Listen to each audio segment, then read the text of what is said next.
Hi there, this is Ranjit, and in this video, I'm going to talk about the smartphone market's ups and downs, specifically in India in 2018. And I have to say, in 2018, we saw actually too many smartphones get launched. It was a very hectic year, and in fact, there were so many launches that I felt that some brands were actually confusing the consumers. For example, Nokia launched some devices that simply didn't make sense. For example, Nokia 6.1. Then they released the 6.1 plus because 6.1 was a bad phone. And others, for example, other brands also launched a lot of phones. So a lot of phones were launched, and if you look at the market in 2017, and I'm going to talk mostly about the mid-range smartphone market because that's the most important in India, and I think so 90% of the phone, or even about 95% of the phones, are sold in this segment. So I'm going to talk about that. And if we talk about 2017, Xiaomi was the strongest player in this market, and I would say even Honor had a good chunk of the market. But now in 2018, things have changed drastically, and if you have asked me last year, I would have told no way this could be the situation, but things have changed. So I'll talk about it, what has changed. And I feel new players have come in the market now, like Asus with the Zenfone lineup. Then we had the Realme, which is a subsidiary of Oppo. They came very aggressive in the market, nobody thought about it. And Vivo also used to price their devices very highly. They also lowered the prices and came out with new stuff like in-display fingerprint scanner. Moving to Nokia also launched a lot of smartphones in 2018. But sadly, moving to Motorola, I felt it was a very bad year even for Motorola. They simply didn't launch that good products in India, specifically if we talk about in price to performance ratio. But let's now talk about the important devices which I feel shaped the whole market, specifically in India. And the first phone that I want to talk about was from Xiaomi. And guys, recall in 2016, 2017, Xiaomi was the strongest player in this mid-range market, and their Redmi Note 4, etc. were very popular. So they launched the Redmi Note 5 Pro in February of 2018, and I feel that was one of the best products that Xiaomi had launched. It came with the Snapdragon 636, build quality was good. But they also launched the Redmi Note 5 with that, and that simply didn't make any sense. It was essentially a Redmi Note 4 with just the aspect ratio changed from 16:9 to 18:9. So that product didn't make any sense. But Redmi Note 5 Pro was a good product. And again, in just about in April, Nokia also launched the Nokia 7 Plus, which I feel was a very important phone for Nokia. This was the first smartphone in India coming with the Snapdragon 660 SoC. Yes, it was priced slightly on a premium, if I recall, 24 or 25,000. But I feel that was one of the best smartphones that Nokia had launched. And in fact, the Nokia 7 Plus sold a lot. And still, I would say, if I have to pick one Nokia phone that is my favorite of this year, it might be the Nokia 7 Plus. So that was an important phone for Nokia. But Nokia, the pricing, I would say, was not aggressive in that respect. Then they also launched the Nokia 6.1 again that month only. But again, it was a very disappointing product, the 6.1. And if you've seen my review, I was very disappointed with that phone. And eventually they came with a replacement that is known as the 6.1 Plus. So again, Nokia is also launching too many phones just for the sake of it and flooding the market. They also know this particular range phone is not good, but after 3-4 months they would launch a new phone.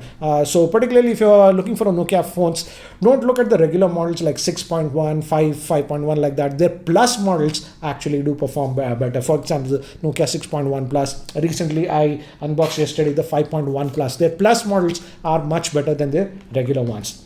Now moving to April, again, Asus launched their first Zenfone Max Pro, and the highlight of this phone was that it has that massive 5000 milliamp hour battery, and it had the Snapdragon 636 SoC, and the pricing was 11,000. This was sort of a game changer, I would say, in the market, because the other phone with the Snapdragon 636 was the Redmi Note 5 Pro, and I think so that was around 15,000. So there was a huge price gap. So I think so Asus started that Snapdragon 636 at that price point, and hence I think so it actually grabbed quite a bit of market. But the camera was the weak point on that phone.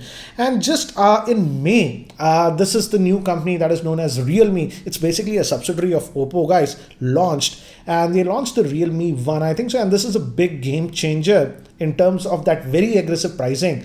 They launched the Realme One base variant that had the Helio P60 chipset, which is actually close to performance to almost the Snapdragon 660 at just rupees 9,000. And I feel this was a game changer. And I still believe for that 9,000 rupees, it was an excellent phone. Now they have stopped the 9,000 rupees variant. The variant that they have now, minimum starts at 11,000. But I feel the Realme with the Realme One actually came with a big bang, and that actually changed the market dynamics quite a bit. And I think so that is the reason Xiaomi got upset a little bit, because Xiaomi used to launch a lot of phones at very aggressive price point. But apart from the Realme Note, the Redmi Note 5 Pro and the Mi A2, most of the other phones that they launched were just having the Snapdragon 625 chipset, which they launched in 2017. So it was just a rehash of that phone. Now, I'm moving to another thing. This is not a very important phone, not a game changer, but in May, the Vivo X21 was launched in India, and this was one of the first commercial phones that was available in India with that in-display fingerprint technology. And now other phones, a lot of other Vivo phones also came, and now even this OnePlus 6 also has that. So, but the Vivo X21 was the first phone to bring this in-display fingerprint scanning. So that was an important phone, I would say. Now Xiaomi again launched one more phone, and I feel this sort of flopped. This was in June. They launched the Redmi Y2, which was nothing but basically the Redmi Note 5 with a better front-facing and a rear-facing camera. So again, it didn't make any sense, frankly speaking. Why did you even launch the Redmi Note 5 in that case? Now, another phone that Asus launched that was in July was the Asus Zenfone 5Z. And this had the latest Snapdragon 845 chipset, and they launched it for 30,000. That made it the most affordable smartphone with the flagship processor, that is the Snapdragon 845. And the build quality was good. It had stereo speakers. So I feel, again, Asus provided quite a bit of value with the Zenfone 5Z, and they were able to grab a little bit of market in that segment. Just after that, again in July, we saw the Mi A2 from Xiaomi, which was their Android One device. And if you guys recall, the Mi A1 was actually a very good device. But to be frank, the Mi A2 was a slight disappointment to me. Yes, in terms of processor, it was not bad. It came with the Snapdragon 660 SoC. But some of the other things that Xiaomi did just puzzled me. And I think so, this product definitely did not do as well as the Mi A1. For example, it had a very small battery, and generally with any Xiaomi phone, if you take them, they had massive batteries, but this one had a very small battery. And also the biggest advantage I feel of the Mi A1, apart from Android One, was the headphone jack. It had the best output among the headphone jacks among any phone under 30,000. But in this Mi A2, they actually removed the headphone jack. So I feel, again, it was a compromised product by Xiaomi, the Mi A2. I hope the Mi A3, they don't make such mistakes. And I feel the Mi A2 didn't sell as well as the Mi A1. Also, the auto brightness sensor, etc. was bad on that. Again, check my review for more info. Next, in August, if we come, the Honor also was launching quite a few models, but I feel this was an important product for Honor. They launched the Honor Play at 20,000 rupees. And the surprising thing was that it came with their flagship Kirin chipset, a 970 if I recall. And this was the same processor used in Huawei's flagship phones like the P20 Pro, that was for 60,000. So at that price point, it was very aggressive, I would say. The build quality was really good, but only the weak point of the Honor Play, I would say, was the camera was a little bit compromised. And it got a lot of hype, but sadly for Honor, just after a few weeks, I think so after 2 or 3 weeks, Xiaomi launched the Poco F1, Snapdragon 845 at 21,000, and we know what happened. It was again a game changer. Yes, I wouldn't say the Poco F1 was ideal phone. Still, I would say it has a lot of software issues and bugs. They are solving it with the latest update. A lot of things have stalled, but still, there are some bugs. And also, I didn't like the fact that that ad situation that came with the Poco F1. Now they say that it has solved with the software update. But again, Poco F1 still, I would say Snapdragon 845 at 21,000 was a big game changer in the market. And again, lastly, Nokia also came out with finally the 6.1 plus and even the 5.1 plus devices, which were actually good, because still Nokia in terms of build quality and looks gives you that premium look. So I feel these were the smartphones that changed the market. And as you can see, there were a lot of ups and downs in the market. And the situation has completely changed. I would say there were too many devices launched by manufacturers, in fact confusing consumers. In fact, earlier I used to like Xiaomi, that in a particular price range they used to offer the best overall value. Sadly, as of now I couldn't say that after seeing all these launches. So I feel Xiaomi lost a lot of its focus in 2018. There are only two good phones, I would say personally, that I liked in 2018 were the Redmi Note 5 Pro and the Poco F1. Forget about some of the bugs and the ad situation about the Poco F1, but pure hardware point of view and the price if we talk, I feel only the Redmi Note 5 Pro and the Poco F1 were good phones. Sadly, the Mi A2 lost because of the battery life and the headphone jack.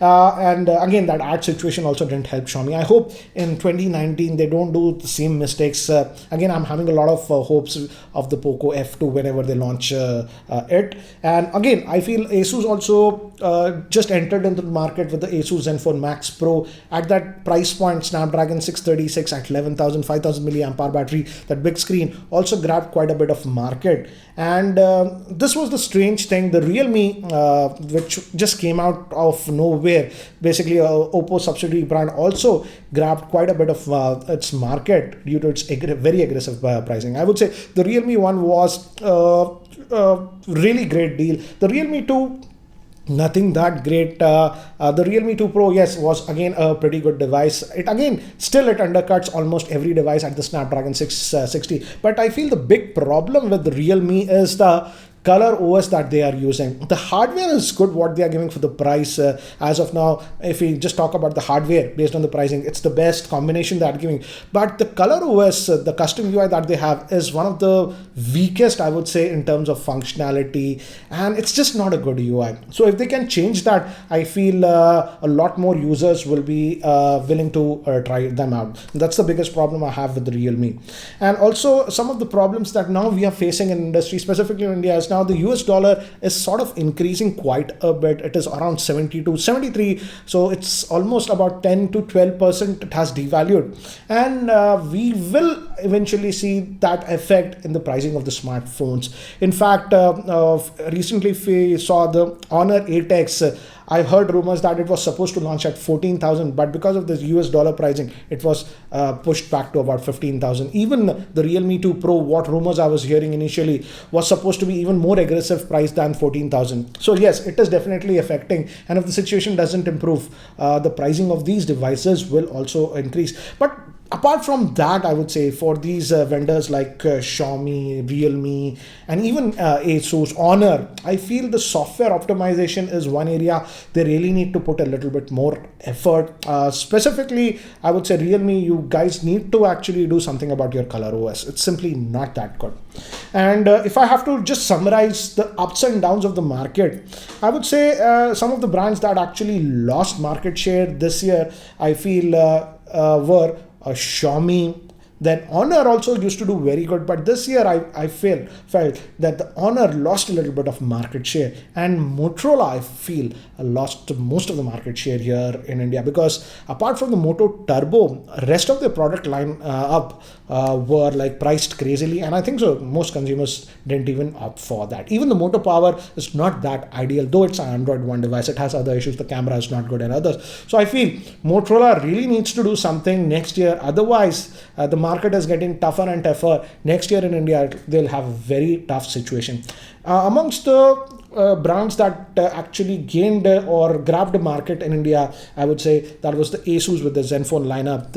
Because of their two phones, the Asus Zenfone 5Z and the Zenfone Max Pro, I feel they are able to grab a niche market and they are growing their share. And next is Realme. I see a lot of potential with Realme because in terms of pricing for the hardware, they are the most aggressive as of now. But the only problem with them is that color OS, if they can solve it. Nokia, again, I feel Nokia did a very good job this year, but But also, I'm saddened that Nokia launched a lot of stupid devices that they shouldn't have launched. They are flooding the market and confusing the users. Instead of that, next year, if they streamline their process and just launch some decent, good products, that will be a lot more beneficial. Also, Nokia really needs to work on their camera. The post processing that they do is simply not that great. In that area, they really need to work. What do you think about this one? And what do you think will happen in 2019? Will we see some new brand like Realme that will come and even challenge these new brands? And what will actually happen to Xiaomi? That is something that I'm very curious about, because some of the decisions that they have done this year are puzzling for that ad situation that they have done. And apart from the Redmi Note 5 Pro and the Poco F1, they didn't have very strong products that they launched in India. But let's see what they do in 2019. And according to you, in 2019, what would be the situation specifically in India? Do share your thoughts in the YouTube comment section below. So guys, that's it for now for this video. And guys, if you like these kinds of videos, the analysis kinds of video, let me know by hitting the thumbs up. I will try to do more videos. Again, if you want to I can actually post in-depth actually video on the various brands that are in India and what I actually feel about them. What are the good things that they're doing? What are the bad things that they're doing? So anyways, guys, that's it for now for this video. Thanks for watching. This is Ranjit and I hope to see you in my next video. Take care, guys.